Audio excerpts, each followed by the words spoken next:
DZRH, a proud member of MBC Media Group. 7 minuto na makalipas alas 4 ng umaga.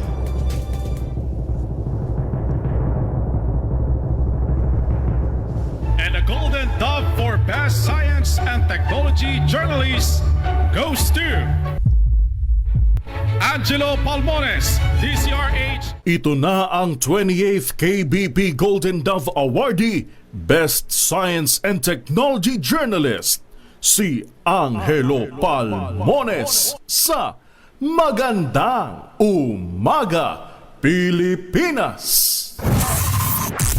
DZRH, Magandang Umaga, Pilipinas! Sa DZRH Radio, DZRH TV at DZRH Online. Kasama si Kuya Angelo Palmones. Magandang Umaga, Pilipinas! Lunes na naman po tayo, 23 ng Marso 2026. Sa ulo ng ating mga balita, President Donald Trump binigyan ng ultimatum na 48 oras ang Iran para buksan ang Strait of Hormuz. Pangulong BBM nananawagan sa mga Pinoy na pairalin ang bayanihan sa gitna ng pagtaas ng presyo ng krudo. Department of Agriculture sisimula na ang pamamahagi ng fuel assistance para sa mga magsasaka. 18 sa 52 LEDAC priority bills na ipasa ng Kamara bago ang Lenten break. Election lawyer kinestyon ang desisyon ng COMELEC sa kaso ni Senator Dante Marcoleta.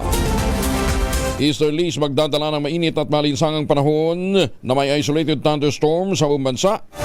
Dry season inaasahang magsisimula na ngayong linggo. Kasama pa rin natin ang buong radyo natin FM nationwide, ang ating action radio station sa Luzon, Visayas at Mindanao. 91.7 BNFM Radio sa Cebu at 94.3 FM sa Jensan. Bagong balita, bagong impormasyon. Kasama si Kuya Angelo Palmones. Magandang Umaga, Pilipinas! Sa detalye ng ating mga balita, patuloy na makakaapekto sa bansa ang easterlies na magdadala ng warm at humid na kondisyon ng panahon. May kasamang isolated rain showers sa dakong hapon o gabi. Ayon sa pag-asa, asahan ang maulap na kalangitan na may kasamang isolated rain showers at thunderstorms.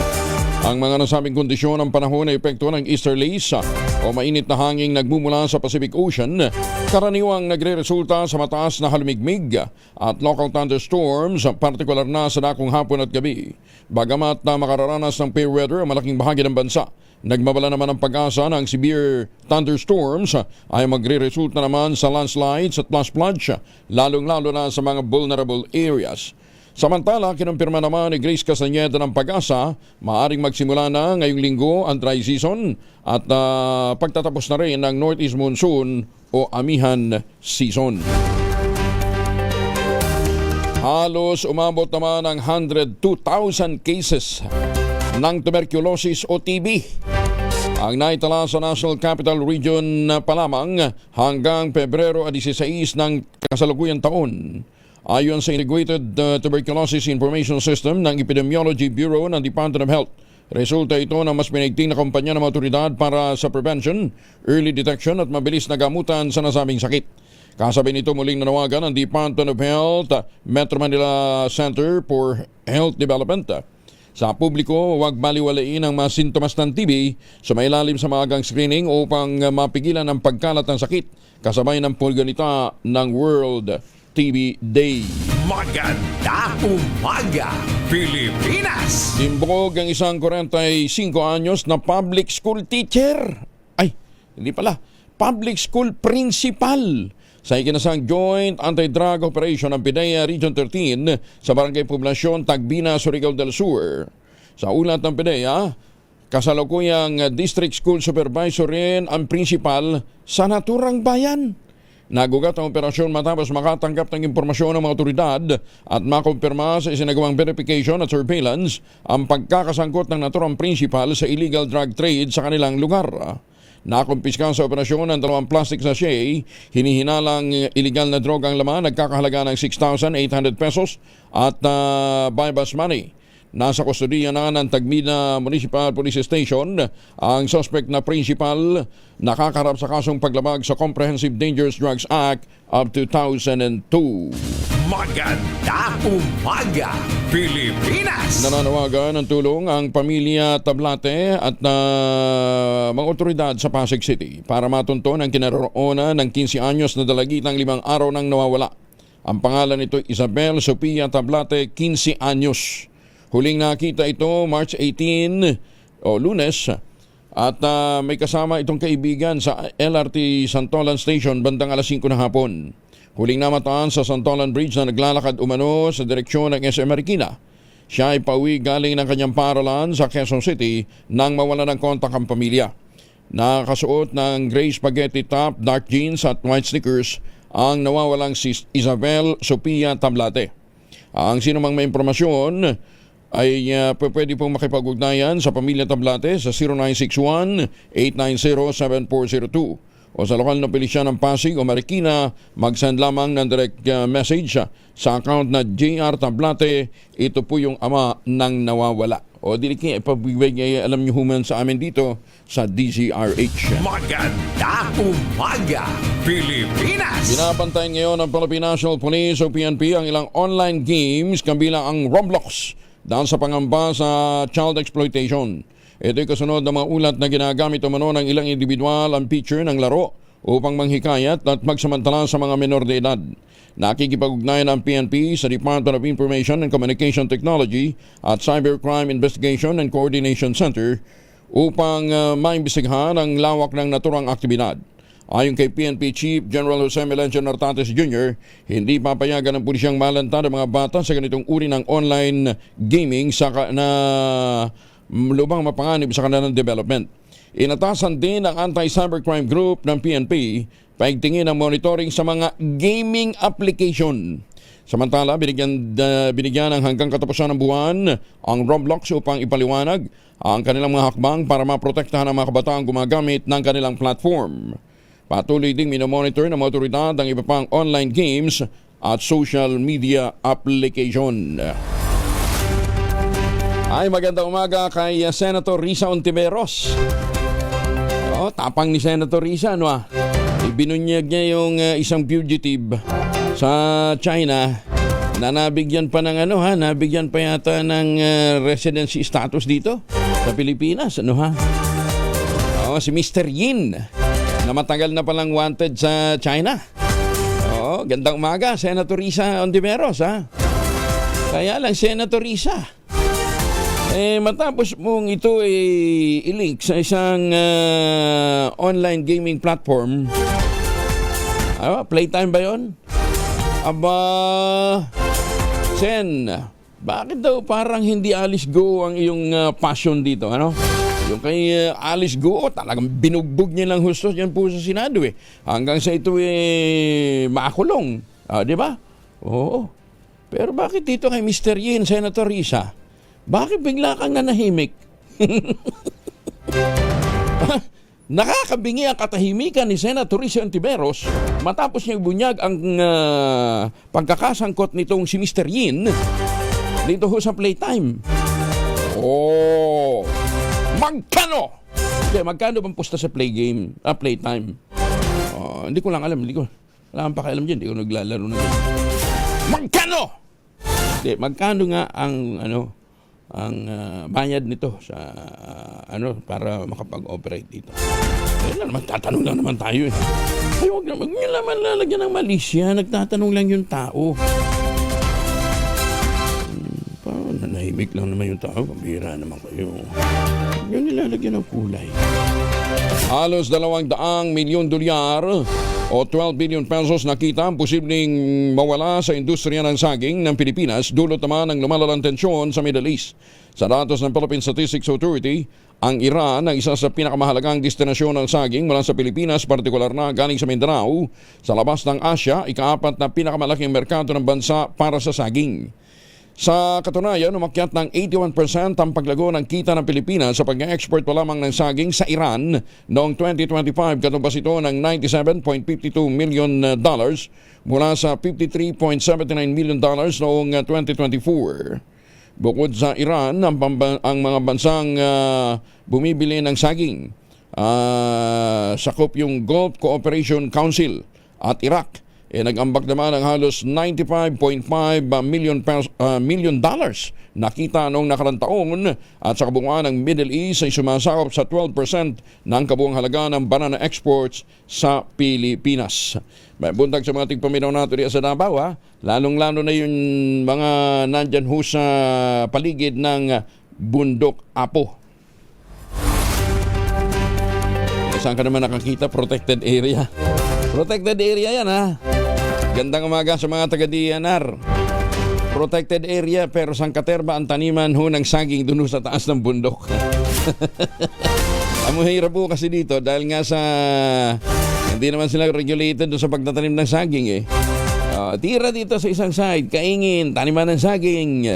Pagkatapos ng cropping nila na hindi na ganun kaganda, after several croppings, ayun, iiwanang nakatiwangwang. Ay, susmigin nun. Tapos nagtataka pa kayo bakit bumabaha dyan sa ilang mga area na yan ng Davao Region. Kalbuhin nyo ba naman yung bundok? Diba? Pinabulaan ng Land Transportation Office o LTO ang kumakalat na online hinggil sa umano'y 100% na magtaas ng vehicle registration fees. Ayon sa LTO, hindi totoo ang naturang impormasyon at wala umanong biglaan o hindi anunsyong pagtaas sa kanilang mga singil. Iginit ang ahensya na patuloy ding pinagsisikapang gawing abot kaya ang kanilang serbisyo lalo na sa gitna ng kasalukuyang krisis sa ekonomiya at pagtaas ng presyo ng langis.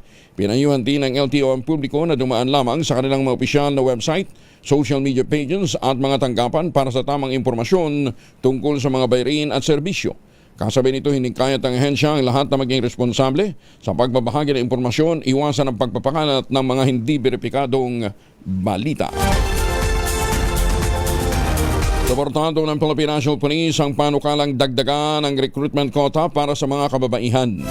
Ayon kay PNP Chief General Jose Melencio Nartates Jr., nais niyang gawing permanente na 20% ang quota mula sa kasalukuyang 10% upang matiyak ang tuloy-tuloy na pagpasok ng mga babaeng pulis. Batay sa datos ng PNP, mula sa kabuang 236,493 na mga personal, 22% dito ay kababaihan o katumbas ng 52,223 kabilang ang 43,847 uniform officers, 8,000 plus naman na non-uniform staff at 278 cadets. Ayon pa kay Nartates, nagdadala ang mga babaeng pulis ng kakaibang perspective sa pagtugon sa mga sensitibong kaso at pakikipag-ugnayan sa mga komunidad. Maganda umaga, Pilipinas! 19 na minuto na makalipas ang alas 4 ng umaga. Mga mamis, po pwede tayong mag-laundry day today, ha? Kunot mo ka ba kapag makapit, madikit at malupit ang mantsa? All you need is pride. Ba't mapahirapan ang self kung sa pride? Easy at worry-free naman ang laundry. Sa Triple Stain Away Formula, tanggal ang matitindi mantsa based on test sa chocolate, mud, and sabon on cotton. Gawa po ito ng ACS. Maganda umaga, Pilipinas! Uy, malapit na, ha? Next Sunday na pala ito, no, ha? Oo, magbabalik na sa March 29 ang paboritong Link Bingo event ng bayan na may kabuang 2.9 million pesos na tax-free prizes. Ayon sa Philippine Amusement and Gaming Corporation of PAGCOR, pangungunahang Casino Pilipino Angeles, ang 1K for 2 million pesos nationwide Link Bingo Games lalaroin sa mga sangay ng Casino Pilipino Bacolod, Cebu, Puente, Grand Regal sa Davao, Ilocos Norte, Iloilo, Mactan, Olongapo, Tagaytay. Sabay-sabay po ang laro mula Luzon, Visayas at Mindanao. Sa halagang 1,000 pesos per ticket, makakakuha ang bawat kalahok ng 4 na bingo cards na pwedeng gamitin sa 10 laro.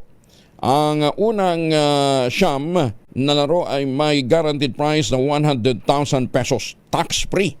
At yung pang-10 naman, o yung huling round, ang nakataya pong guaranteed must-go jackpot prize ay 2 million pesos, tax-free. Para sa karagdagang detalye, makipag-ugnayan po sa 0906-574-1935 o bisitahin po ang www.casinopilipino.ph at ipollow ang Casino Pilipino Facebook page. Maganda umaga, Quick Pilipinas. response sa mga reported armed sightings mariing iniutos ng pamunuan ng JTF Central sa mga operating battalion sa mga bayan na may banta ng karahasan ng Rido. Detalye na balita mula kay Jun Di Makutak, RS19. Assalamualaikum, Brother Jun. Alaikum assalam, Brother Angel.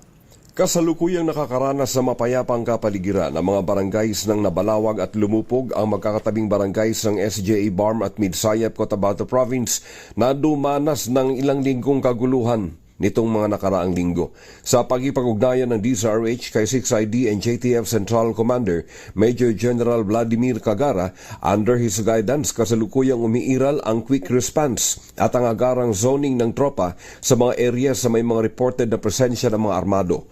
Magugunitang kamakailan ay nagbigay ng kanyang babala. Si Com6 Cagara address sa mga naglalabang kapwa MILF ground commanders, anya, diplomacy ends when innocent civilians are harmed. This time, pasensyahan na lamang umano para sa mga armadong muling magpapasimuno ng gulo saan man sa dalawang probinsya ng Maguindanao, SGA at ilang bayan at barangays mula sa Cotabato Province, at ayaw niya na umanong madadagdagan pa ang mga civilian casualties.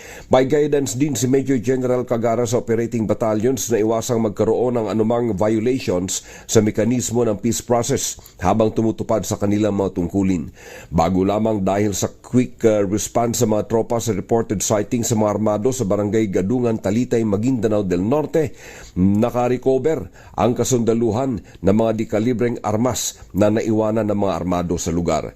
Habang sa ilalim naman ng MCSSP program o itong Municipal Community Support Sustainment Program ng JTF Central sa mga communities dito sa Central Mindanao na may mga banta ng karahasan, ang agarang deployment ng kasundaluhan ay may malaking positive impact sa kasalukuyang mapayapang komunidad dito sa Central Mindanao. As of now, tahimik naman yan kasi nga mabilis yung response natin. Pag may nakareceive kami ng report, kaagad na may mga presence ng mga armadong grupo. Immediately, per my guidance nung last na kung ano ko na press ko, I told them na talagang I will never allow again na may mangyari pa ganyan. Hindi ko na hayaan na maunang putok bago negotiation. This time, hindi ko na hayaan na may saka lang tayo magre-react pagka nagputukan na. This time, mas gusto ko kailangan pa may immediate na sightings agad as for as long as na siyempre with consideration din sa ongoing peace process sa mechanism na wala tayong na ma-violate na provision sa peace process will move ahead agad. Ayun ang guidance ko sa mga operating troops, sa mga battalions natin, brigades, na action ang agad para wala nang Si 6ID and JTF Central Commander Major General Vladimir Cagara. Mula sa Central Mindanao, RH19, Jun Di Makutak, DZRH, una sa Pilipinas, una sa Pilipino. Sukran, Jun. Maganda umaga, Pilipinas. Pinalalakas ang Pilipinas at ang Food and Agriculture Organization of the United Nations o FAO ang matagal ng pagtutulungan sa agrikultura at seguridad sa pagkain kasunod ng unang opisyal na pagbisita ni FAO Director General Ku Dongyu sa Department of Agriculture. Ayon kay Agriculture Secretary Francisco Chu Laurel Jr., mahalaga ang pagbisitang ito sa pagpapatibay ng 48 taon ng ugnayan ng dalawang panig naglalayong mapabuti ang produksyon ng pagkain at kita ng mga magsasaka. Binigyan din pa ni Laurel ang mga programang suportado ng FAO ay nakatutulong upang maabot ng mga magsasaka at mga mangingisda ang kanilang mga layuning mag-improve ng buhay, lalong-lalo na sa mahihinang komunidad. Mula noong 1978, katuwang na ng Pilipinas ang FAO, kung saan ang DA ang nagsisilbing pangunahing katuwang sa pagpapatupad ng mga inisyatiba ng pagpapanatiling masiglang agrikultura, gayon din ang pangisdaan, magkaroon ng matatag na klima at siyempre seguridad sa pagkain. Samantala, binigyan din ni Ku na may malaking potensyal ang Pilipinas dahil sa likas na yaman nito. Anya makatutulong ang bansa sa pagsusulong ng 4 betters ng FAO. Mas mainam na produksyon, nutrisyon, kapaligiran at maayos na pamumuhay.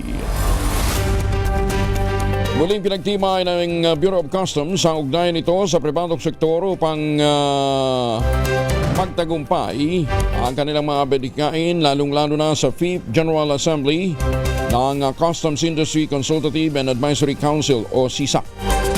Layunin ng pagtitipon na isulong ang kooperasyon at gawing mas episyente ang mga proseso sa BOC alinsunod sa direktiba ng Pangulong Bongbong Marcos na pigtingin ang ease of doing business at palakasin ang kolaborasyon ng publiko sa pribadong sektor. Sa nasabing aktibidad, binigyan tiin ni Gerald Uy Chan, presidente ng Chinese-Filipino Business Club Incorporated. Malaki ang pagbabago sa ahensya sa ilalim ng pamumuno ni Customs Commissioner Ariel Nepomuceno. Ayon kay Chan, sa ilalim ng pamumuno ni Commissioner Ariel, muling nabuo at naibalik ang tiwala sa BOC at naging posible ang pag-unlad. Bukod pa rito, may naging epektibo rin naman ang plataforma ng CAC dahil hindi lamang pinakinggan ang pribadong sektor, kundi aktibong bahagi na ng solusyon. Mula niya sa pagiging ahensyang iniiwasan, ang BOC ay isa na ngayong institusyong nirerespeto at pinagkakatiwalaan. Bagong balita, bagong impormasyon. Kasama si Kuya Angelo Palmones. Magandang umaga, Pilipinas! Mga misis, amoy araw ba si Mr. Pag-uwi galing ng trabaho, may dalyan sa germ sa katawan nila para labanan ang may araw at may pawis, gumamit ang Shield Bath Soap regularly. Unbeatable ang Shield sa paglaban sa germs versus another brand may shea butter. Pambalambot ang kuti sa presyong abot kaya 12.50 SRP. Kaya naman recommended ito ng Philippine Nurses Association. Kaya mga misis ay challenge yung subukan ng Shield Bath Soap. Galit sa sakit, may malasakit, sulit na sulit. Live mula sa Washington, D.C. Kasama na natin si Joyjon Balarite Acol. Joyjon, good morning. Magandang umaga, Kuya Angel at mga kababayan. Naglabas na ng matinding banta si US President Donald Trump laban sa Iran, kung saan binigyan niya ang Tehran ng 2 araw para muling buksan ang Strait of Hormuz o pupulpusin ng Amerika ang kanilang planta ng kuryente. Sa kanyang post sa Truth Social, ginit ni Trump na wawasakin ng puwersa ng US military ang mga power grid ng Iran simula sa pinakamalaki kung hindi ganap na papayagan ang pagdaan ng mga barko sa loob ng 48 oras. Ang tensyong ito ay nag-ugat sa de facto blockade ng Iran sa naturang makipot na dinadaanan na 20% lamang ng langis sa buong mundo, dahilan para pumalo ang presyo nito sa mahigit na 100 kada bariles. Matatandaan, Kuya Angel, mga kababayan, na hinarang ng Iran ang Strait of Hormuz mula noong inunsad ng US at Israel ang kanilang pag-atake sa bansa noong February 28 ng taong kasalukuyan, na nagdulot ng mabilis na pagganti mula sa Islamic Republic at nagdulot ng mas malawakan na digmaan sa nasabing rehiyon. Samantala, Kuya Angel, 3 barko ng US Navy na may dalang 2,200 US Marines ang umalis sa San Diego, mas maagang umalis para sa dati nang naka-schedule na pag-deploy sa Indo-Pacific. Ngunit sinasabi ng 2 opisyal ng US military na ang kanilang huling destinasyon ay malamang sa gitnang silangan. Ang 11th Marine Expeditionary Unit o MEU ay sakay ng USS Boxer, USS Comstock at USS Portland kasama ang 200 mga US Navy sailors. Ang 31st MEU ay papunta pa rin sa gitnang silangan mula sa Asia matapos makatanggap ng mga order mula sa Pentagon nitong nakalipas lamang na Biyernes.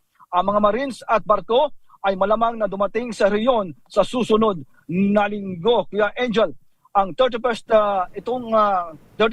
MEU ay ito yung mga US Marines na matinding nag-deploy kamakailan sa Afghanistan. Aabutin ng 2 linggo para makarating sa USS Boxer Amphibious Ready Group sa Timog Silangang Asia, pagkatapos ay sa karagdagang oras upang makarating sa gitnang silangan kung makakuha ito ng mga huling order na pumunta doon sa gitnang silangan, Kuya Angel. Magkano ang presyo ng langis per gallon dyan ngayon sa Amerika, Joyjon? Tumaas na, Kuya Angel. Wala nang pagbaba na nangyayari, nagaganap ngayon.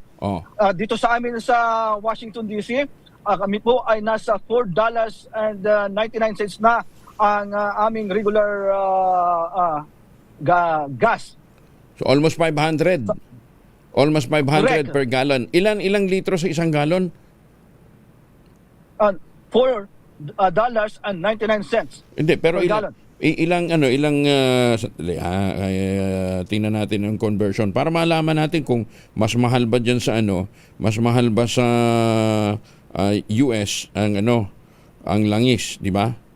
ang California pa rin ang pinakamataas, Kuya Angel. Ito ay umaabot ngayon sa $6 per gallon. Okay. 3.7 liters ang isang galon. So kung Yan yung sa pangkalahatan. hindi. Yung sa pangkalahatan. Magkano? $4? $4.99. $4. So bali 5. Almost 5. Almost 5, yes, Almost tama. 5.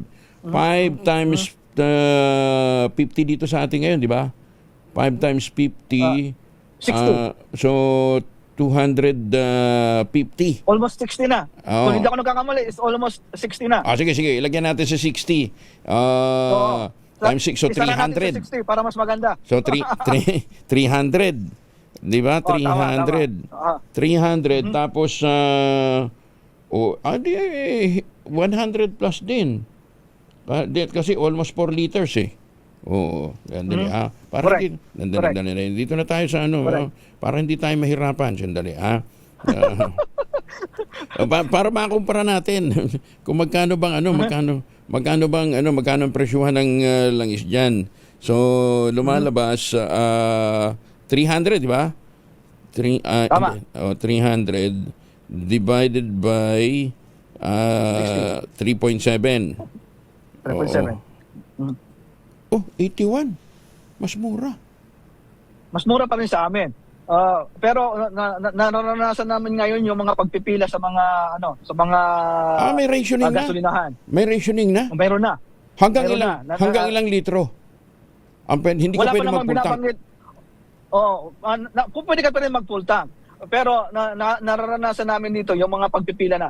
Kanina lamang kaninang umaga ay pumila ako.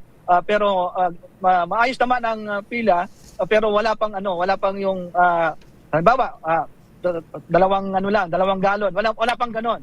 Pero pumipila na ang mga bawat mga motorista dito. So pwede ka pa rin mag-full tank.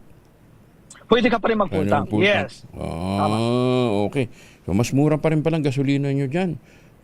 Pero alam mo niyo sa Amerika kasi meron silang nuclear technology. 'Di ba? May mga source kayo ng kuryente na gumagamit ng nuclear technology.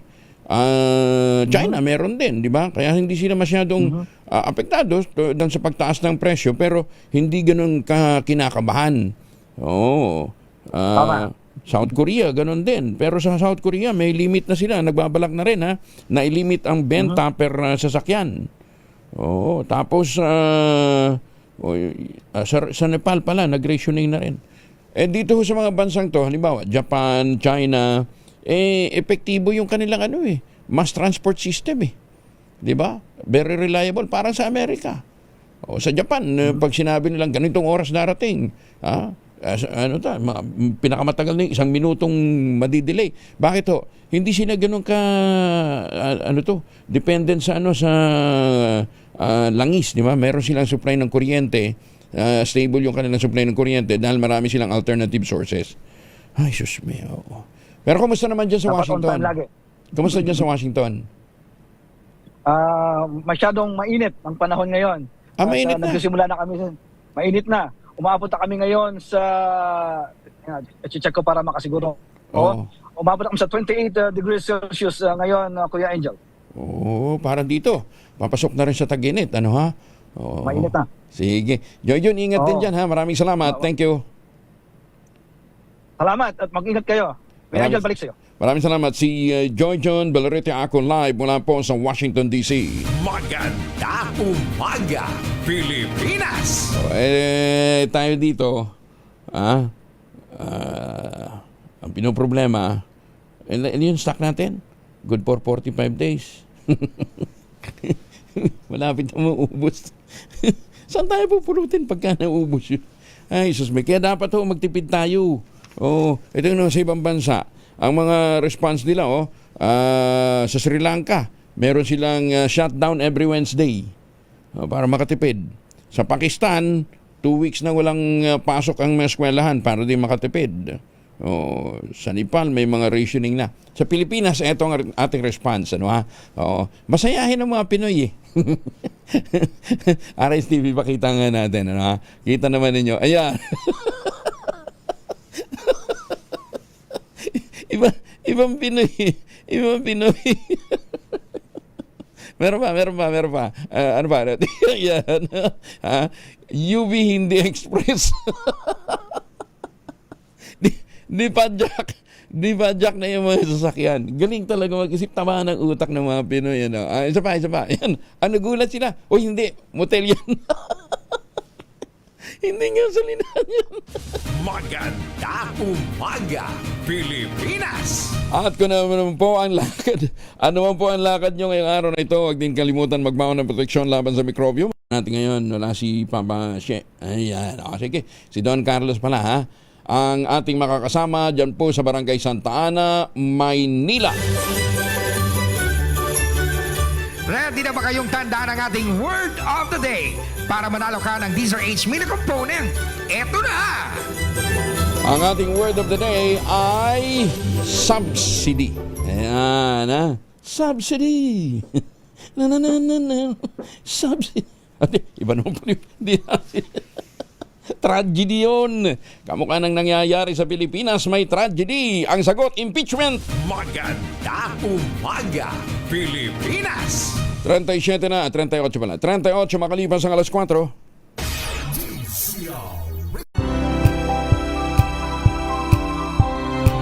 Umaga, Pilipinas! 41 na makalipas ang alas 4 ng umaga, nakikiramay nga pala tayo kay Justice Max De Leon ng Court of Appeals. Pumano na po yung kanyang tatay, si Tatay Eusebio De Leon. Ang labi po ay nandyan ngayon sa Barangay Latag sa Taal, Batangas. Ayan, ha? Alay, kumusta ho yan mga suki diyan sa Taal, ha? Muli, ang tatay po ni Justice Max De Leon, si Ginoong Eusebio De Leon, ay pumanaw na po at ang labi ay nandyan sa Barangay Latag, Taal, Batangas. 17 anyos na binatilyo nasaksak sa rambulan ang dalawang grupo sa Malate.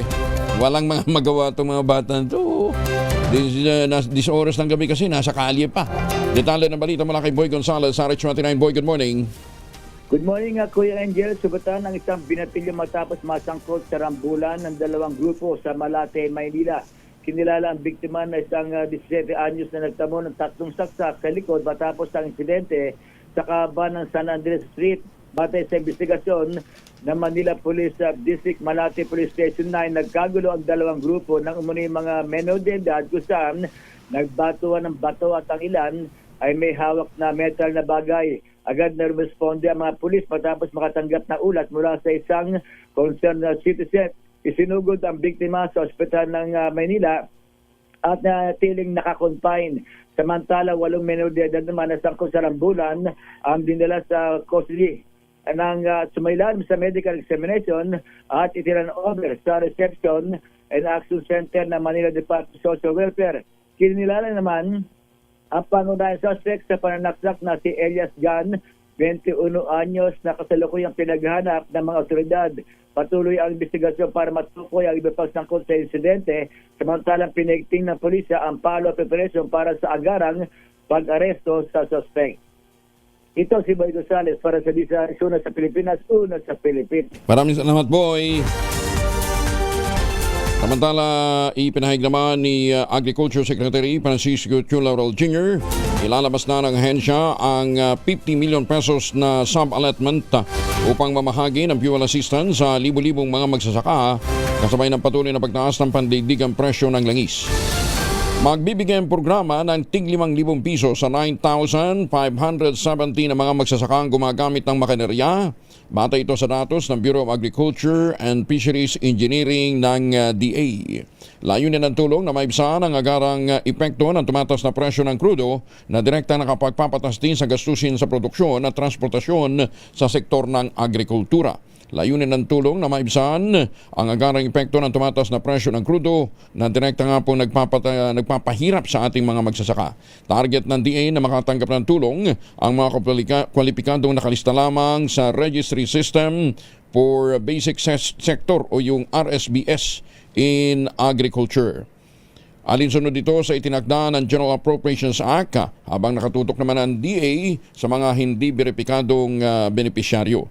Inilabas ang pondo matapos lumampas sa US $80 per barrel ang pandaigdigang presyo ng langis. isang mahalagang batayan ng mga panuntunan ng pamahalaan. Ayon sa sertifikasyon naman ng Department of Energy, ang 30 araw na average price ay batay sa mean of Platts Singapore na umabot na sa $89.02 per barrel noong March 13. Ngayon ba magkano? 108 per barrel na. Sus, ko Ginoo. Maganda umaga, Pilipinas! Dahil naman sa pinagsama-samang tulong mula sa mga netizen, komunidad at mga opisyal ng pamahalaan, ligtas nang nakauwi ng kanilang tahanan sa lalawigan ng Cavite ang isang lalaki nag-viral sa social media habang nagpapalaboy-laboy sa ilang lugar sa Mindanao. Sa social media post ni Senate Committee on Health Vice Chair Senator Bongo, makikitang kasama nito si Danilo Dimaala, Tubong Cavite, umuwi ng Zamboanga ilang buwan nang nakalilipas matapos na masawi sa pag-ibig. Broken-hearted. Napilitang lumayo at magtungo sa ibang lugar si Dimaala matapos matuklasang may iba na palang kinakasama ang kanyang asawa. Dito nagsimulang magpalaboy-laboy si Dimaala hanggang makarating ng Butuan City nang walang pera at nanakawan pa ng gamit. Inabot ng 2 buwan si Dimaala na palaboy-laboy sa lansangan hanggang may parating sa mga kinaukulan ang kanyang sitwasyon at sa tulong ng isang vlogger, mga residente at mga netizen ng mga lokal na opisyal natugunan ang naturang usapin. Naiparating din sa senador ang kalagayan ni Dimaala na agad namang tumugon para makauwi na ito ng Cavite. Papasalamat ako kay BM Morit Season ng General Trias. Siya po yung nagparating sa akin at maraming salamat po sa ating vlogger na si Jay Valencia para makarating kaagad. Daghang salamat kayo. Mga taga Mindanao, matinabangon na. At may Panginoon, masalamat tayo sa Panginoon. Amen. Huwag mawala ng pag-asa, dasal tayo. Tumutok sa DZRH at manalo ng instant 1,000 pesos sa Malakas promo kasama ang Pride Detergent. Malakasan ang makinig at manood sa DZRH. Mamimigay din ng pera si Don Carlos. Don Carlos, good morning! Bakit ganun? Ulitin natin. Don Carlos, good morning! Ayun. Magandang umaga, DZRH. Dito sa Santa Ana, Manila, may nakita tayo nakikinig sa DZRH. Tatay, ano pong pangalan? Ricardo Gabriel po. Tatay Ricardo, ano pong pinagkakabalaan sa buhay? Tricycle po. Ayan, itong Angel Tricycle Driver si Tatay Ricardo. Tay, dati ba kayong teacher, Tay? Tatay Ricardo, dati kayong teacher? Hindi po. Hindi. Kasi step na step si tatay. Dati kayong militar? Opo. Okay, sabi ko na nga. Ibang dating ni tatay eh. Di ba? Isang tanong, isang sagot. Ayan. Yes, sir! Tay, kumain na ba kayo? Opo. O, kita mo. Nakapisilang. Tay, pogi ba kayo? Medyo. Kita mo. Iba si tatay. Saan kayo nagservisyo dati, Tay? Easy po. Hindi. Saan branch ng militar kayo nag-serve dati? Army? Ako po. Ha? Easy po. Sa PC. Oo, sa Philippine Constabulary. Hindi mo na inabot doon. Oo. Dapat pulis ako. Saan kayo nag-assign? Nung PC kayo? Ilocos po. Ilocos? Po. Anong inabot yung rango, Tay? Sarento? Master Sergeant lang. Master Sergeant. Ang Master Sergeant, ang equivalent yan sa mga sa mga opisyal, general, 'di ba? Yan ang general ng mga ng mga non-commissioned officer, 'di ba, Tay? Master Sergeant. Ibig sabihin, batikan ka. Ilang bakbakan ang dinaanan nyo, Tay? Ilang gera na pasubo sa inyo noon, mga panahon yun? Isa lang. Isa lang.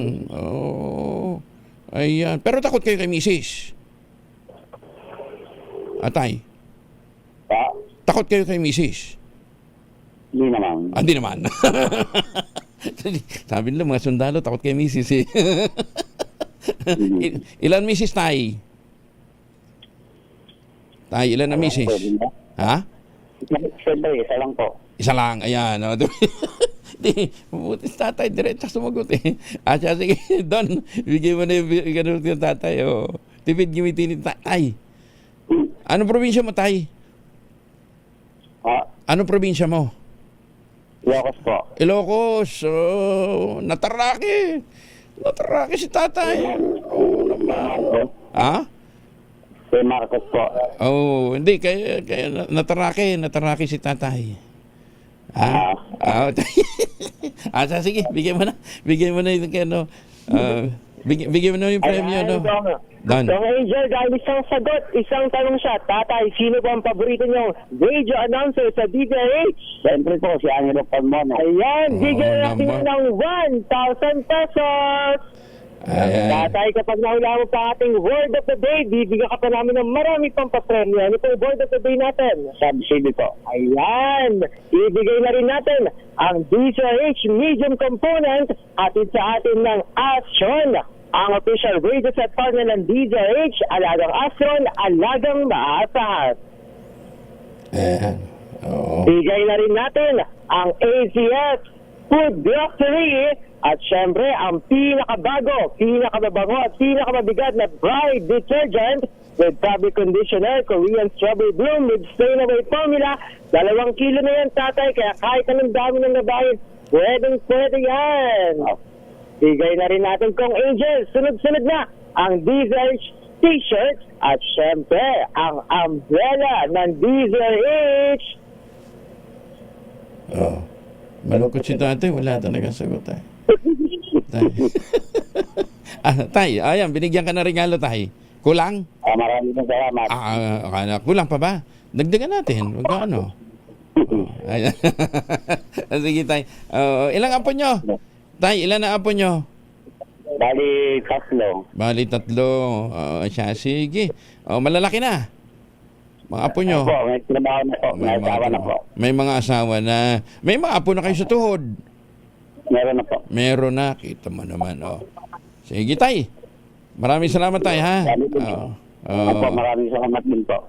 Ingat po kayo. Maraming salamat po, Tatay Rodrigo, Ricardo. Kaya naman sa mga gusto pang manalo ng 1,000 pesos, tutok lang sa DZRH Malakas Promo kasama ang Bride Detergent. Ito po si Don Carlos para sa DZRH, una sa Pilipinas. Don, kunwari Don, ikaw sa sarhento ka rin Don ha. Siyempre, militar ka, Don, tension! Wala to si Don talaga. Hindi ka nag-ROTC ka ba Don? Hindi. Ano? Nag-ROTC ka? Hindi ka nag-ROTC ano? Hindi ka, Angel, CWTS. Kaya pala hindi alam yung instruction Tikas! Pahinga! Kita mo, hindi rin alam. Tay, hindi walang training sa military, no? Hindi alam yung mga military order. Sige, Don, thank you. Maraming salamat. Ayan, okay. Sige, maraming salamat, Don. Tutok lang, tutok na sa DZRH Radio, DZRH Facebook, DZRH YouTube, at DZRH TV. Baka ikaw na ang susunod na winner sa DZRH Malakas Promo. Ayan, akala ko pa naman popormang militar si Don. Hindi. Dadala ko pa naman sana ng Tangerine Chocolate. Ang Tangerine Chocolate po ay brand ng mga magnaniyog ng mga magsasaka dyan po sa lalawigan ng Quezon. Sa tulong nga po ni Dr. Helen Tan, yung po mga planting material ng kakao galing Davao. Hinakot po ito para dyan po sa lalawigan ng Quezon. Para maitanim sa ilalim po ng mga nyugan. Kaya ngayon nagpuproduce na po sila ng dikalidad na kakao beans. Pinoprocess para maging Tangerine Chocolate. Available yan sa 0919-095-5935. Ang Tangerine Chocolate po ay may mahigit 10 variants ng mga raw material galing din po sa ani ng ating mga magsasaka. Sabi nga po ni Dr. Helen Tan, sino ba magmamalasakit sa Pilipino kundi ang kapwa Pilipino? Kaya sa bawat tangkilik natin ng Tangerine Chocolate, pinalalakas natin ang loob ng ating mga magsasaka. Pinalalakas natin ang ating lokal na ekonomiya. Tangerine Chocolate 100% gawang lokal but taste and looks global. Tinulungan ito ng DTI at ng DOST. Tangerine Chocolate 100% gawang atin. Kaya ang pakiusap po ni Dr. Helen Tan, sana naman ay ating tangkilikin. Tangerine Chocolate 100% gawang Pinoy. Magandang umaga, Pilipinas! 54 makalipas ang alas 4.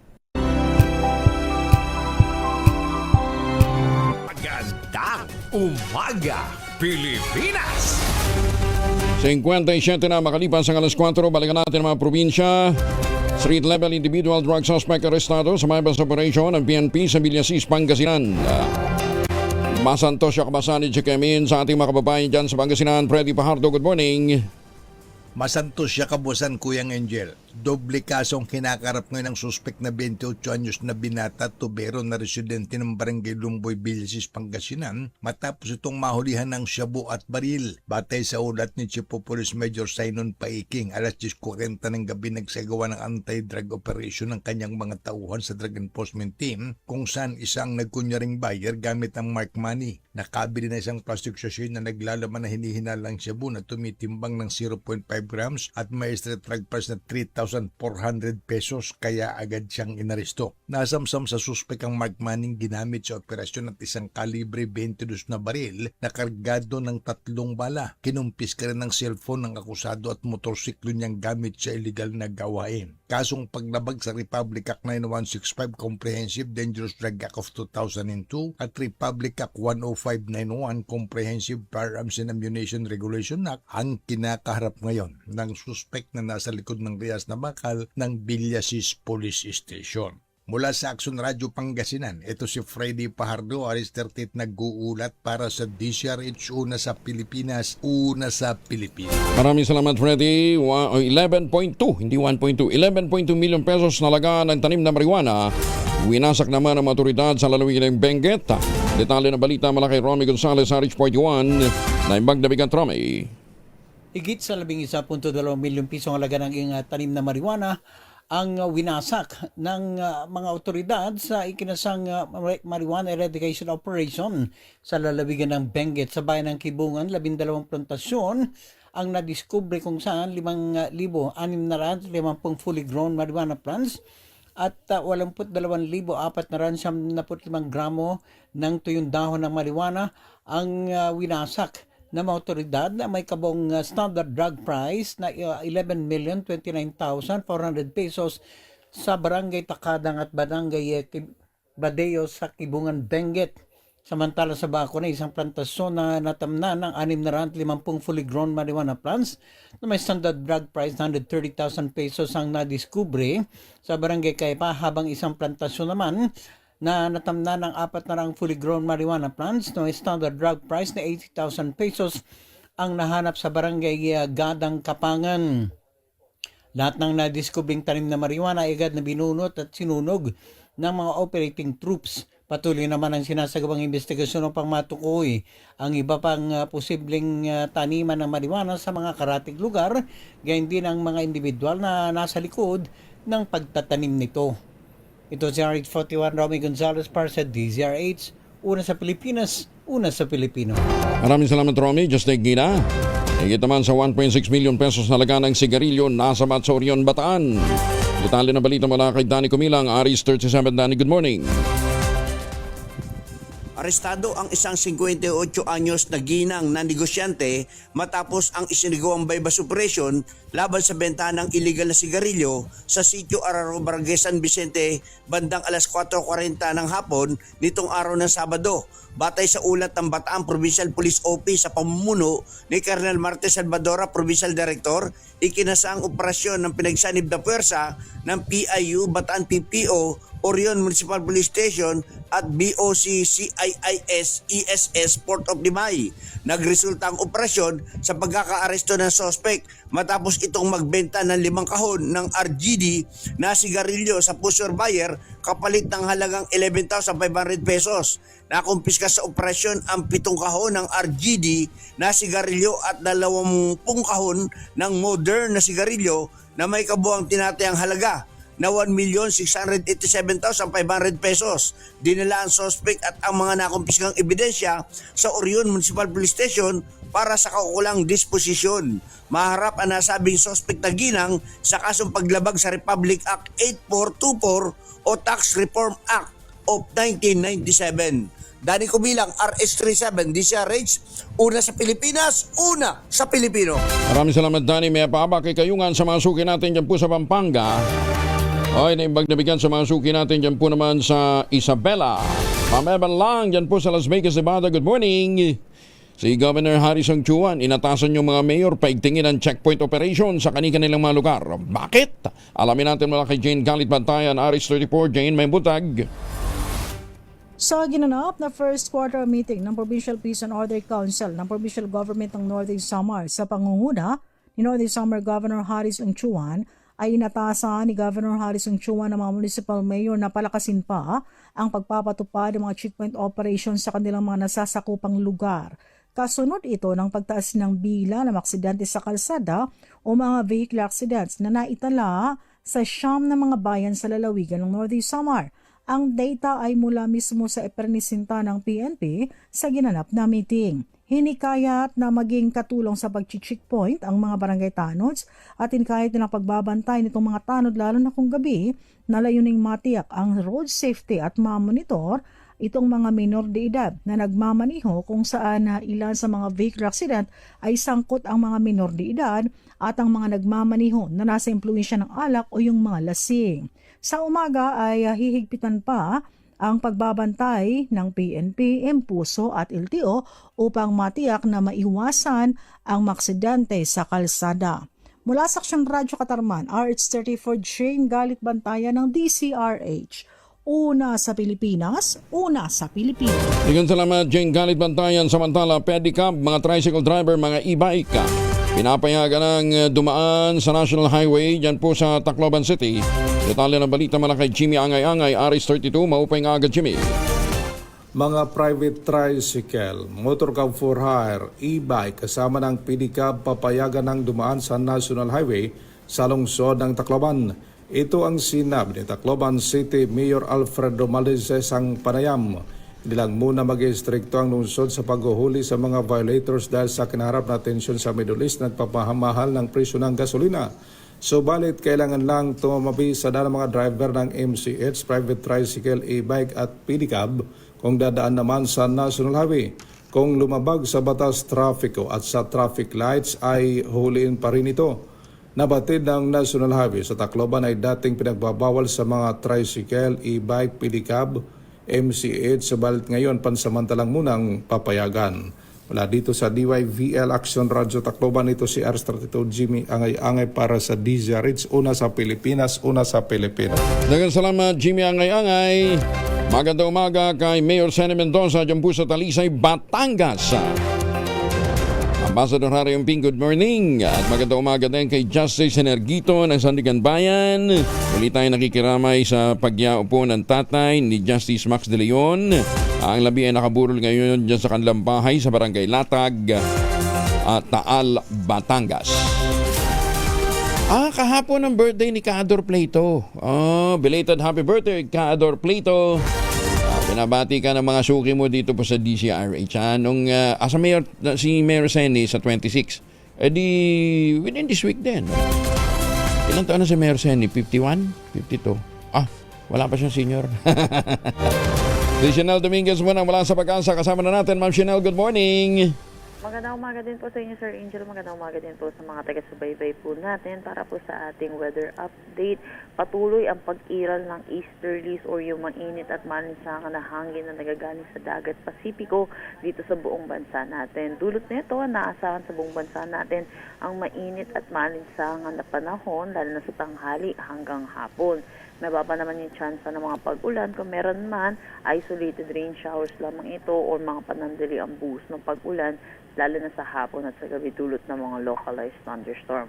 Wala naman tayong minomonitor na anumang bagyo or low pressure area sa loob at labas ng ating Philippine Area of Responsibility. Yan po muna latest dito sa Pag-asa Weather Forecasting Center. Chanel Dominguez po, magandang umaga. Pero kailan yung official na announcement na tapos na yung tag-init, Ma'am Chanel? Ayun po, hinihintay po natin siya, possible po this week din. Pero naabot na natin yung mga parameters?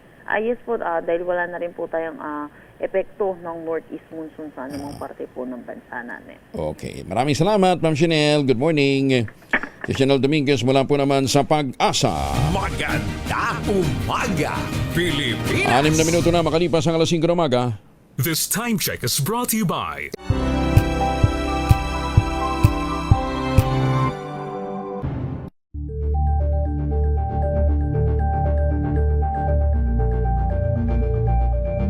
Alamin ang mga maiinit na isyung pambayan, mga balitang kailangan mong malaman, usapin sa pamahalaan, politika, ekonomiya at kabuhayan. Ito ang mga dapat mong malaman, pakialaman at pag-uusapan dahil kayo ang tinig ng mamamayan dito sa Damdaming Bayan.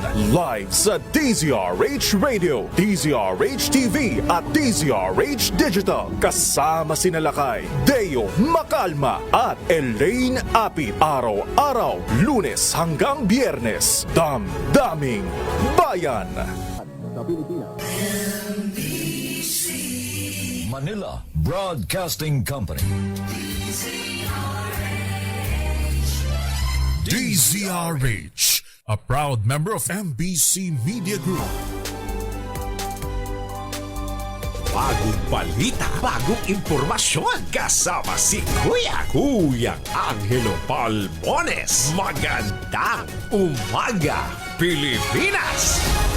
5:08 ang oras sa buong kapuluan. Oras na para tayo din na mag-ultabayo. No, ha? Ano nga bang ultabayo? Ang ultabayo po ay postbiotic with Lactococcus lactose-strain plasma. Ang bawat capsule po nito ay nagtataglay ng 50 billion cells ng Lactococcus lactose-strain plasma. Dumaan po ito sa mahabang clinical trial, hindi testimonial, hindi kwentong kutsero, kundi human clinical trial.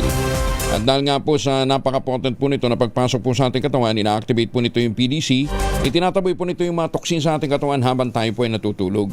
Nakatutulong ito para ma-achieve natin ang magandang tulog. Pagka magandang tulog, may magandang gising, may panlaban ka sa puyat, pagod at stress. Kita nyo naman, anong oras kami dumating kanina, mga alauna. Galing kami sa biyahe, na-delay yung Air Asia. Oo. Ano na kami dumating. Siglang-sigla pa rin tayo. Yan ang benepisyo ng Ultamayo. Pagka bibiyahe kayo, dapat bago kayo lumipad, habang naghihintay kayo, tumira ka na. 2 capsule na para alive na alive ka. Ang Ultamayo po ay rehistrado sa Food and Drug Administration, halal certified. Available po ito sa Mercury Drug Stores, Mesco Drug, HB1 Plus Pharmacy at Curamed.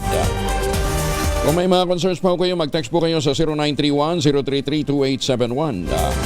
Ang Ultamayo po ay pwede nyo mabili sa Mercury Drug Store at kung ngayon ho kayo bibili ng 30 capsules, yung isang box ng Ultamayo Postbiotics sa alinmang Mercury Drug Store sa buong bansa, makakakuha ka pa rin ng free 100 pesos Mercury Drug Gift Certificate.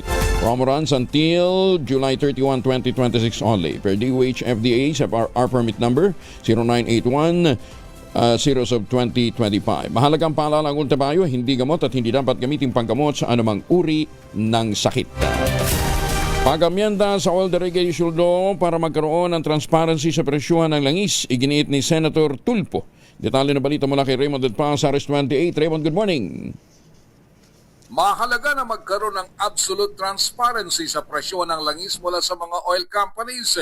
Ito ang deklarasyon ni Senator Erwin Tulfo kasunod ng isinusulong na Senate Bill No. 641 na naglalayong magpatupad ng mahigpit na transparency sa Philippine downstream oil industry. Para kay Tulfo, panahon na upang tuldukan ang gawain ng mga oil companies na basta nilang sila nagtataas ng presyo na ang dahilan ay ang mga nangyayari sa ibang bansa gaya ng giyera sa Middle East na walang magawang mga consumer at ng mismong gobyerno. Sa ilalim ng panukala, magkakaroon ng kapangyarihan ng Department of Energy na obligahin ang mga oil companies na isumite ang actual cost component o ang tunay na detalye ng kanilang gastusin sa bawat litro ng petrolyo. Magiging automatic ang pagsusumiting ito kapag ang average price ng Dubai crude oil ay umabot sa itinakdang presyo base sa mean of Platts Singapore. Marami sa ating mga kababayan ang nagreklamo ng pumutok ang giyera sa Middle East ay maraming gas stations ang automatic din na nagtaas ng kanilang presyo. Sa katunayan ay pinagpapaliwanag sila ng DOE.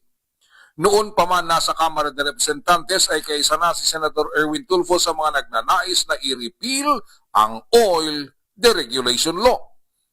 Ito si RH28, Raymond Dadpaas para sa DZRH, una sa Pilipinas, una sa Pilipino. Maraming salamat, Raymond. Inimok naman ng Pangulong Bongbong Marcos ang lahat ng Pilipinong magkaisa, ipamalas ang diwa ng bayanihan sa gitna ng tumitinding krisis sa langis at bilihin dulot naman ng giyera sa Middle East. Sa kanyang vlog, Inilatag ng Pangulo ang mga ginagawang hakbang ng gobyerno sa pagtugon sa krisis. Yan ang libreng sakay, fare discounts, cash assistance para sa mga transport workers. Kasabay din ang paghahanda sa pagpapatupad ng naturang hakbang sa iba pang sektor. Gayon din ang price cap para sa bigas. Kinumpirma rin ng Pangulo na nakikipag-ugnayan ng Pilipinas sa ibang bansa gaya ng India, China, Japan para sa posibleng fuel supply arrangement. At para sa tuloy-tuloy na repatriation effort sa mga Pilipinong naiipit ngayon sa sigalot sa Gitang Silangan. Bawat isa sa atin ay may magagawa namang paraan para makatulong.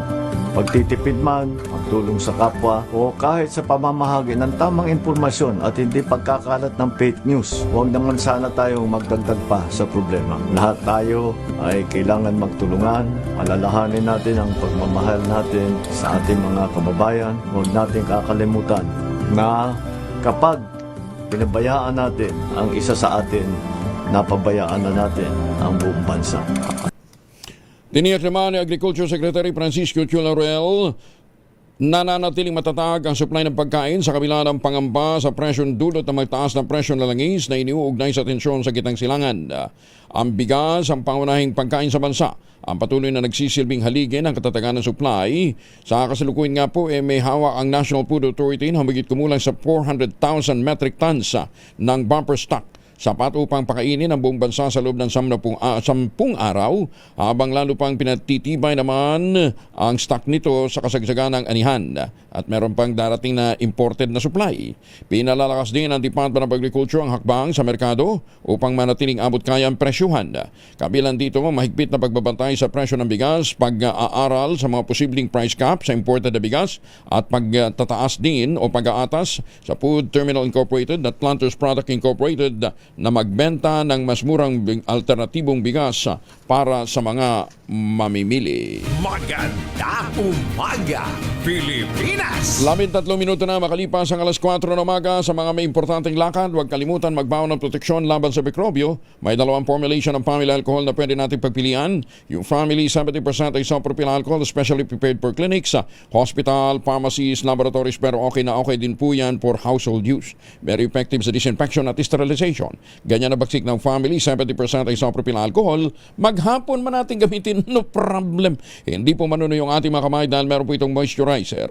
Yun namang mabangong family rubbing compound improved alcohol. Yan po yung mabangong isopropyl alcohol na ginagamit po ng mga masahista, mga barbero, mga doktor, mga nurse, mga kabadrona for sponge baiting and other cleansing purposes. Family rubbing alcohol parang DCRH, buk na sa mahabang panahon. Mabibili sa namang butik at convenience stores nationwide. Family rubbing alcohol, hindi lang pampamilya, pang sports pa. Maganda umaga, Pilipinas! Good morning kay Boss Freddy Elizalde. Boss Fred, good morning. 14 makalipas ang alas 5. Pilipinas! May ibang namigan sa mga magagandang misis dyan po sa Isabela. Mga masisipag na mga misis. Magandang umaga sa mga taga Malabon City, mga taga Kidapawan. Kumusta kayo dyan? Mahilig ba sa musika o mahilig kumanta ang inyong mga anak? Baka mapasama yan sa America's Got Talent, di ba? Dami mga Pinoy na nagiging doon, ha? Outstanding performers, di ba? Alam ba ninyo na yung pong pagkahilig ng inyong mga anak na kumanta o mahilig sila sa musika ay may mga indikasyon ng mabilis na cognitive development o pag-unlad ng talino at kaisipan ng mga bata na dahil lamang sa simpleng libangan ng mga ito sa pagkanta. Oo nga naman, hindi nga ma-memorize ang multiplication table pero yung mga kanta, di ba? Memoryado ng mga bata. Ayan, hayaan nyo lang daw silang kumanta. Pagka medyo dispalinghado, yan iko-correct natin. Ano, ha? Sa mga pag-aaral sa larangan ng psychology, ang mga batang madalas kumanta ay aktibong gumagamit ng iba't ibang bahagi ng kanilang utak. Partikular na ang mga riyong responsable sa memorya, wika at emosyon. Ang pangkanta daw kasi ay nangangailangan ng koordinasyon ng pagdinig, yung auditory perception, kilos o motor control at kasanayan sa wika. Ayon sa mga eksperto, ang aktibidad na ito ay nagpapasigla sa neural connections na tumutulong sa mas mabilis na pagkatuto at problem solving. Narito pa ang ilang benepisyo ng madalas na pagkanta ng bata. Tumataas daw po ang IQ nito, at nagiging creative. Ang pakikibahagi sa musika ay nagpapalakas sa imahinasyon at pangkalahatang talino. Yung bang feel na feel ng bata ang pagkanta. Ayan ha. May focus at working memory. Ang pagkabisa sa mga lyrics at melody ay nagsisilbing ehersisyo para sa utak na nagpapabuti sa atensyon ng bata. Academic performance. Ang mga kasanayang nakukuha sa musika ay may mga positibong epekto sa kanilang abilidad sa pangangatuwiran at grado sa paaralan sa pagdating ng panahon. Bukod sa talino, malaki rin ang ambag ng pagkanta sa emotional quotient o emotional intelligence o EQ ng isang tao. Sa pamamagitan ho kasi ng musika, mas madaling nauunawaan ng mga bata ang kanilang mga nararamdaman, natututong makiramay sa iba o may empathy at nakukontrol ang kanilang mood. Ayon pa sa mga psychologists, ang mga kasanayang emosyonal na ito ay paraan din para mas maging matalino ang bata pagdating ng panahon. Kita nyo ha? Kaya kung ang bata talagang nakikitaan natin ang potensyal, hayaan yung kumanta ng kumanta. Huwag yung sinisita. Diba? Sasabihin mo, huy, tama ng kanta. Baka mamaya dumating ang barangay, hulihin ka. Ayan, ha? Huwag ganun. Matanda lang hinuhuli pagka dispalinghado ang kanta. Kasi nakakahiya na. Maganda umaga, Pilipinas! Pero pagka manta naman daw ho ng My Way, walang sintonado eh. Oh, yan ha. Bakit? Pinapatayan ng mikropono. Ay, sus, may ginoong buhay ito. 23 na makalipas ang alas 5 ng umaga. Sa mga sukiho natin na pabalik ng Pilipinas, huwag na magpasalubong na imported na tsokolate. Meron po tayong tangerine chocolate. Ang tangerine chocolate po ay brand ng mga magniniyog, ng mga magsasaka dyan po sa lalawigan ng Quezon. Sa tulungan po ni Dr. Helen Tan, yung pong mga planting material ng kakao galing Davao, hinakot po yan para maitanim sa ilalim po ng mga nyugan. Kaya ngayon ay nagpuproduce na sila ng dekalidad na kakao beans, pinoprocess para maging tangerine chocolate. Available yan sa 0919-095-5935. Ulitin natin ha, 0919-095-5935. Ang tangerine chocolate po ay may mahigit 10 variants sa mga raw material, galing din po sa ani ng mga magsasaka. I-check po ninyo sa tangerinechocolate.ph. Pwede na rin ho kayong mag-place ng order dyan. Ayan ha. Sabi nga po ni Dr. Helen Tan, sino bang magmamalasakit sa Pilipino kundi ang kapwa Pilipino? Kaya sa bawat tangkilik natin ng tangerine chocolate, pinalalakas natin ang loob ng ating mga magsasaka, pinalalakas natin ang ating lokal na ekonomiya. Tangerine chocolate 100% gawang lokal, but taste and looks global. Tinulungan ito ng DTI at ng DOST. Maganda umaga, Pilipinas! 5:25 ang oras sa buong kapuluan. Ay, muli, magandang umaga kay Senator Risa Ontimero. Senator, kamusta na daw kayo? Bakit nga ba bigla siyang nanahimik doon sa kaso nitong si Mr. Yin? Ito pala si Mr. Yin, nabigyan ng refugee status dito sa Pilipinas. Ang pangalan na gamit nito ngayon ay Elvis Chan. Ayan ha, Elvis Chan. Meron naman iba dyan, kakilala ko rin, Lucky Chan. Ayan ha. Ayan. Tahimik siya. Nung banata niya si Alice Guo sa God to the Bones. Bakit itong si Mr. Yin, a.k.a. Playtime Boy, ayan ha, aba, biglang natahimik, ano ha. Oh, dati kinay-question niya ang pagbibigay ng refugee status dito. Kasi nga, ito palang si Mr. Yin ay na-involve, fugitive ito actually. Fugitive ito sa China. Aba, bakit nga ba? Maganda umaga, Pilipinas! Bakit nga ba ang buhay? Ay, susme. Baka pagtanong nga tayo. Magkano? Magkano ng presyo ng gasolina ngayong araw na ito? Tahimik pa rin si Health Secretary Ted Herbosa sa umano'y irregularidad sa pagbili ng mobile primary care facilities na ibinunyag noon ang dating Undersecretary ng DOH na si Gregorio Murillo Jr. Sinabi ni Murillo na sinibak siya sa posisyon matapos isiwalat ang natuklasang anomalya sa pagbili at distribution ng 1.8 billion pesos ng mobile primary care facilities. Lumabas sa revelasyon ni Murillo na hindi dumaan sa tamang proseso, substandard at irregular ang bidding sa pagbili ng mga naturang sasakyan na nakalaan para sa mga liblib na lugar sa bansa. Binigyan din pa ni Murillo sa isang memorandum noong October 2025, 25% lamang ng mga naipamahaging mobile units ang tunay na gumagana. maraming units ang hindi nakapagbigay ng laboratory service, diagnostics at imaging. Parang yung mga binibili nating mga made in China no na na mga truck. Ang takinunin ninyo. Dumating dito walang baterya. Paano kaya nila i-transport yun? Mga disbalihado. Yun ang problema pagka maramihan yung binibili, di ba? Nahahaluan daw. Buti nga, hindi kwadrado gulong eh. Ayun. 25% lang ang gumagana. Kabilang sa mga nakatenga at hindi napakinabang ang mga units ay laansana para sa Mindanao at Visayas. Kasama umano rito ang mga nakalaan para sa Cotabato Province. Aba! Sultan Kudarat, Davao de Oro, Davao Oriental, Davao Occidental, Bukidnon, Camiguin, Lanao del Norte, Misamis Occidental, Misamis Oriental, Siquijor at Zamboanga del Norte. Maganda umaga, Pilipinas! 28 na makalipas ang alas 5 ng umaga.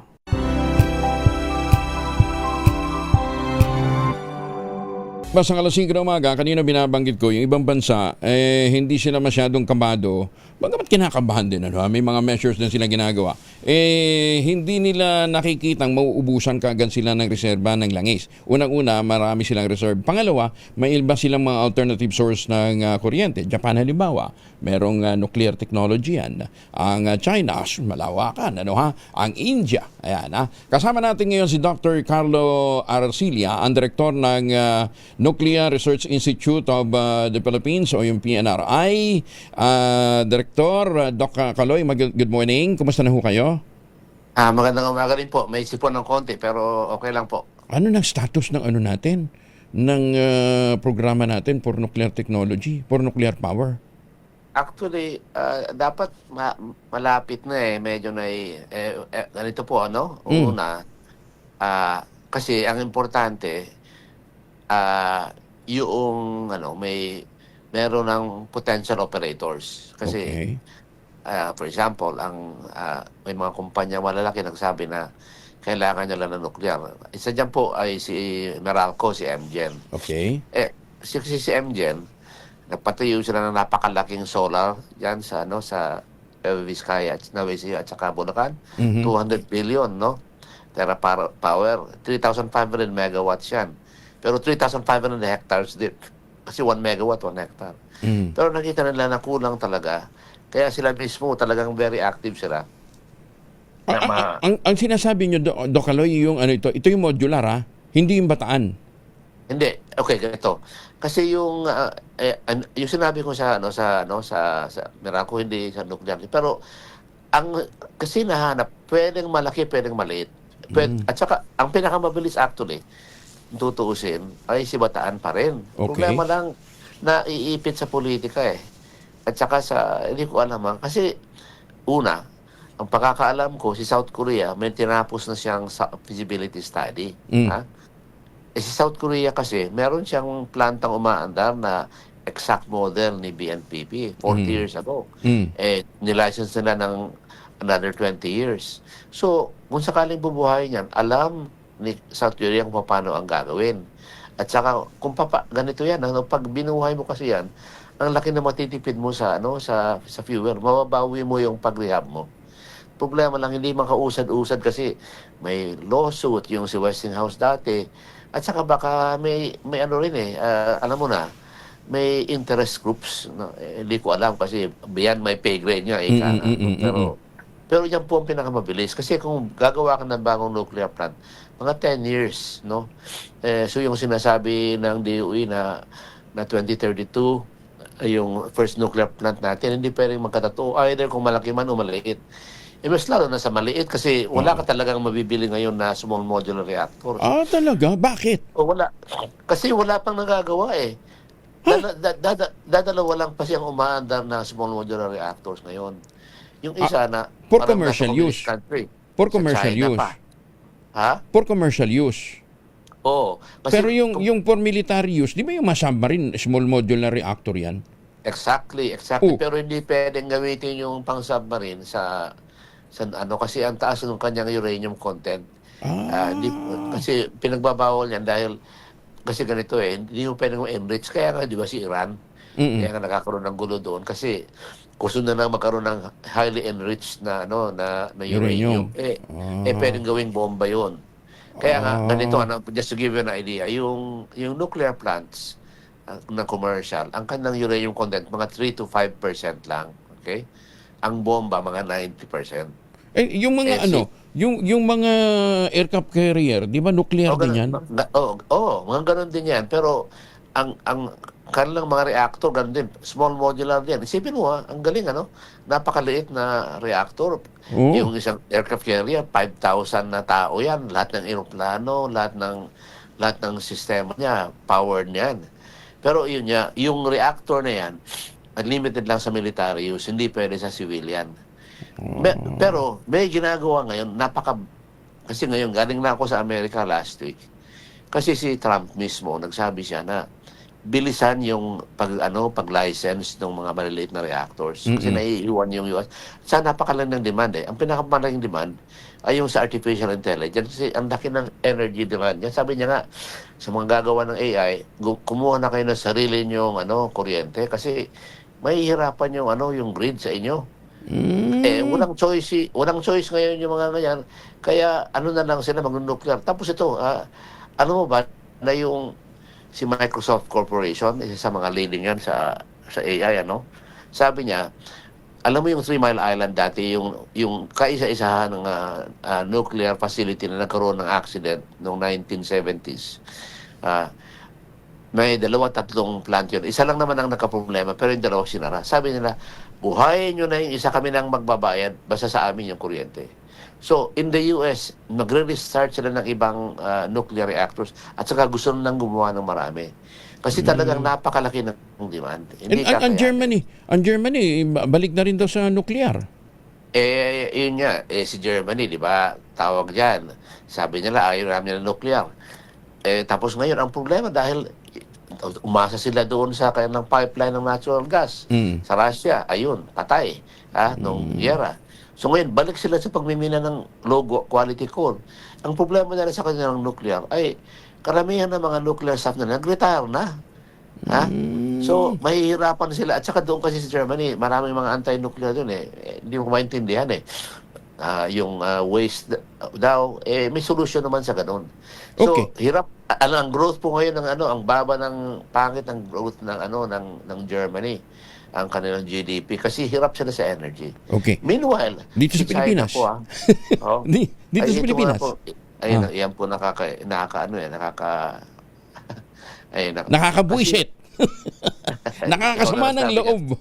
Ikaw na ang nagsabi niya. Ang isa pang kailangan talaga ngayon, Kong, kasi sabi ng mga kumpanyang yan, dapat magkaroon mo ng independent regulatory. Napirmahan na ni BBM yung batas. Noong September, creating the PhilAttom.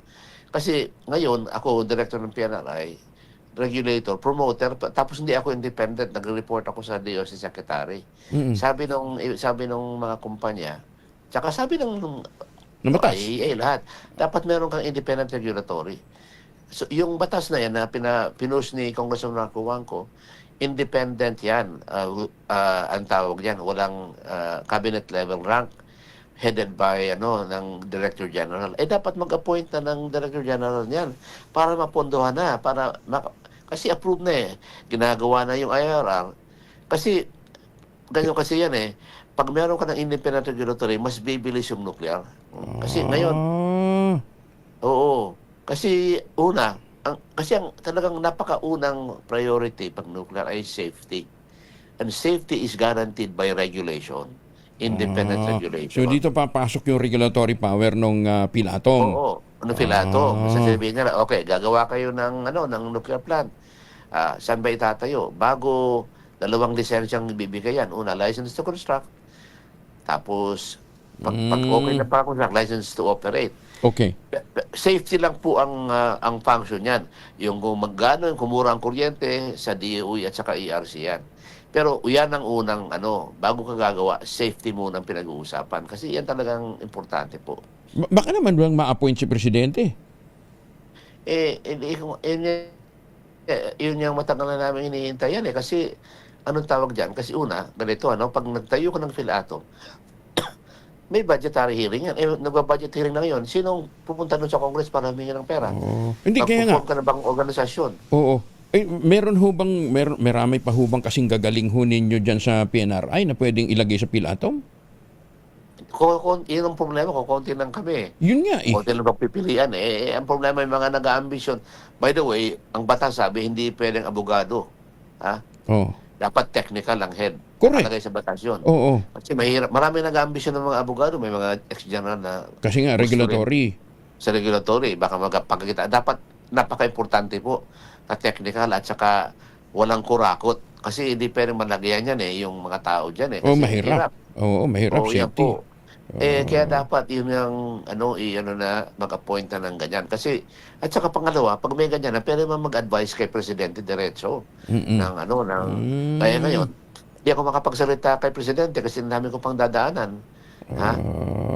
Pero kung meron kang cabinet level na nuclear regulatory, pwede siyang pumunta doon. Gaya ngayon, alam mo ba, isang example lang sa nuclear, ang kagandahan pag may nuclear plant ka, yung fuel mo, nandyan na sa planta for 18 months. So wala kang katatakutan gaya sa Strait of Hormuz na yan na ganyan. Wala kasi, nandyan na yung fuel mo Ha? So, at saka yung energy density niyan. Just to give you an example, sinabi ko na sa programa mo rin ito. Pag pinaandar mo yung BNPP, ang fuel na kailangan mo ay kakasya sa isang malaking jeep. Ang cost niya 30 million, tatagal ng 1.5 taon, wala ka nang isinusubo. Zero pollution. Hindi, tsaka sabi natin, magsiship tayo sa e-cars, sa EV cars, yung electric vehicle.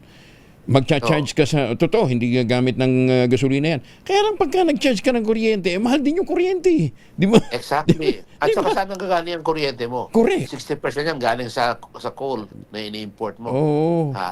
Di ganun din. Kung may nuclear ka, at saka sabihin natin, kung may solar ka, ang problema sa solar, hindi ka pwede mag-charge sa gabi.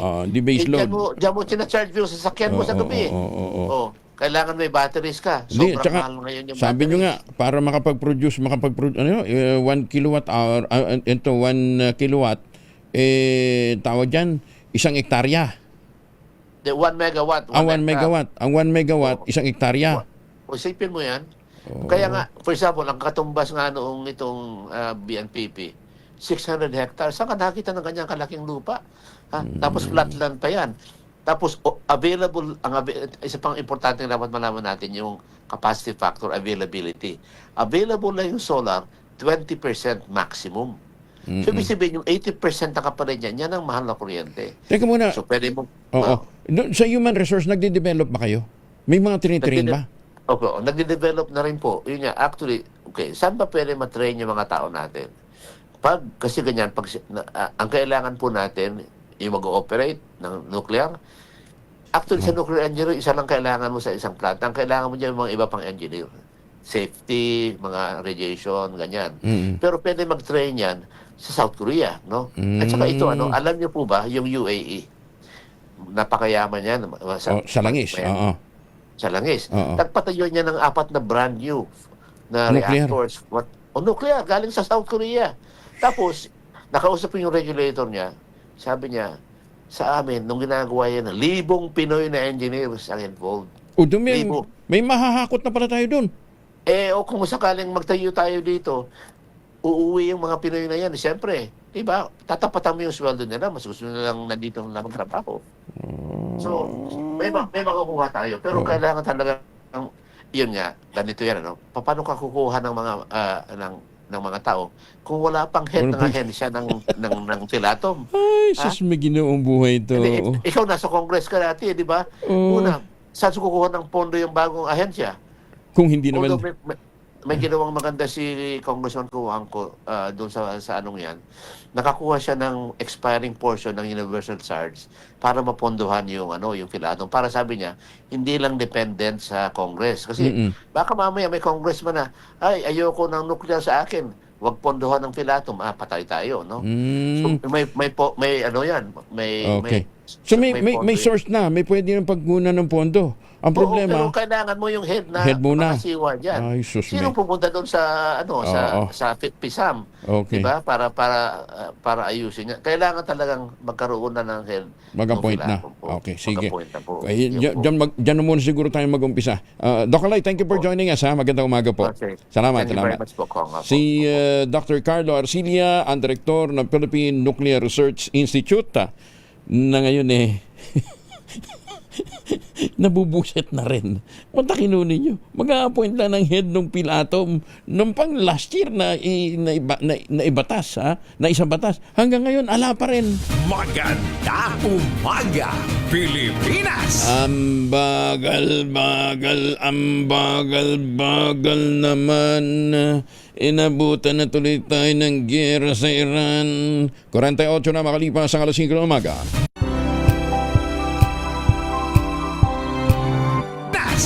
56 na makalipas po ang alas 5 na umaga. Oras na para ho naman tayo mag-isip-isip.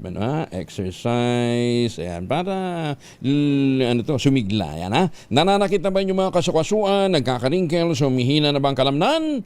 Epekto po yan ng pagtanda. Ipinakikilalang Ultraplex isang health drink mula sa lumikha ng Ultabio backed by Japanese technology. Ang Ultraplex ay may HCG complex, hydrolyzed marine collagen para sa skin at joints, HMB pampalakas ng muscles, glucosagreen para naman sa ginhawa ng kasukasuan. Available in coffee with stevia at powdered drink mix. Kayang buwiin ng galaw, sigla at ganda kahit nagkakaedad na with proper diet and exercise. Hanapin lamang po ang Ultraplex sa Shopee, Lazada at ultamayo.shop. Ang Ultraplex ay hindi gamot at hindi pwedeng gamiting panggamot sa anumang uri ng sakit. Meron daw pong 300 OFWs darating, pauwi na. Lula na ika-4 na charter flight mula Middle East. Detalye ng balita mula kay Jel Parosa, RH52. Jel, good morning. Kuya Angel, enroute na patungo Pilipinas itong ika-4 na chartered flight na pamalaan. Mala na sumiklab itong panibagong tensyon sa gitnang silangan. Ayon kay Migrant Workers Secretary Hans Lewakdak, bulan ng Philippine Airlines flight ng 343 overseas Filipino worker at kanilang mga dependent. Ligtas na nakatawid ang mga ito via land crossing patungong Riyadh sa tulong ng one country team ng Department of Foreign Affairs. Kapatid maliban sa Saudi, galing itong bagong batch ng repatriates sa mga nakalikas mula Bahrain, Qatar at Kuwait. Mismong CEO Administrator Undersecretary Patricia Ibon Kaunan ang kasama sa biyahe ay nasang sasalubungin din ng ibang matataas na opisyal ngayong araw. Naura nang nakapag-repatriate ang gobyerno ng 1,420 OFWs, maging mga dependents sa mga ito at iba pang mga stranded na mga Pinoy sa pamamagitan ng ilang commercial at 3 chartered na lipad sa nagdaang mga linggo. Ako si Daniel Patrosa, DZRH. Una sa Pilipinas, una sa Pilipino. Maraming salamat, Daniel. Pero sasalubong daw po ang Pangulo, mamaya, sa mga darating galing Middle East. Detalye ng balita mula kay Let Narciso, RH14. Let, good morning. Morning, Kuya Angel. Alas medya ngayong umaga inaasahan si Pangulong Ferdinand Marcos Jr. dito sa Villamor Air Base sa Pasay City. Dito lalapad ang pang-4 na chartered flight mula Middle East. Saka dito ang higit 340 overseas Filipino workers na nagdesisyong umuwi mula sa gitnang silangan. Makakasama ni Pangulong Marcos sa aktibidad sa Department of Migrant Workers Secretary Hans Leo Pasdaca. Unang tiniyak ng Pangulo na hindi pinababayaan ang mga Pilipino sa Middle East kaya naman tuloy-tuloy ang repatriation sa mga gustong umuwi sa Pilipinas. Sabi ni PBBM, sa ngayon ay umaabot na sa higit 1,600 OFWs ang nakabalik sa bansa hanggang nitong March 18. Ito sila Narciso para sa DZRH. Una sa Pilipinas, una sa Pilipinas. Maraming salamat, Let. DOA naglatag naman ng contingency measures. Iyak daw po, meron daw tayong sapat na energy security. Detalye na balita mula kay Giselle Ricaport, RH15. Giselle, good morning. Good morning, Kuya Angel. Siniguro ng Department of Energy na poprotektahan ang energy security sa gitna ng global oil crisis epekto ng gera sa gitnang silangan. Kabilang dito yung pag-i-issue ng Department Circular 2026-030010 para sa temporary at controlled introduction ng Euro 2 petroleum products sa piling i-transport at mga industrial uses. Ayon sa DOE, ibahagi ito ng contingency measure ng gobyerno para mapangalagaan ang fuel supply ng bansa sa gitna ng epekto sa pandaigdigang merkado ng digmaan. Samantala, hinimok ng kagawaran yung ating mga kababayan na sulitin yung tag-init at gumamit ng solar energy ngayon. Ayon sa ahensya, bukod sa ikaw, yung may hawak ng energy source, pwede ring ibenta yung sobrang enerhiyang nagagawa ng iyong mga panel pabalik sa grid. Makipag-ugnayan lamang sa distribution utility para sa net metering at siguraduhin na yung mga equipment ay dekalidad at sumusunod sa Philippine Electrical Code para iwas aksidente at sunog. Ito si Giselle Ricoport para sa DZRH sa Pilipinas, sa Pilipinas. Maraming salamat, Giselle. With that, paalam na tayo, ha? Pero handa na daw po ang Iran na padaanin o patawirin ang barko ng Japan sa Strait of Hormuz. Ayon sa Kyodo News, nilinaw ni Iranian Foreign Minister Abbas Araghchi na hindi tuloy ang isinara ang nasabing daluyan taliwas sa ulat na sarado ito dahil pwede nga daw pong dumaan doon yung mga barko na para sa Japan. Yung supply ay para sa Japan. Magtanim ng kawayan para sa kalikasan at kabuhayan. Kuya Angel po, si Angelo Palomano, sigiwan sa inyo na sa magandang umaga. Maraming salamat sa inyong walang sawang pagsubaybay, pakikinig at pagtitiwala. Ang ating quote of the day ngayong araw nito ay mula po sa isang African proverb. Ang sabi po ng African proverb na ito, the desert teaches us more about water than the ocean ever could. Maganda umaga, Pilipinas! 6:01 ang oras sa buong kapuluan.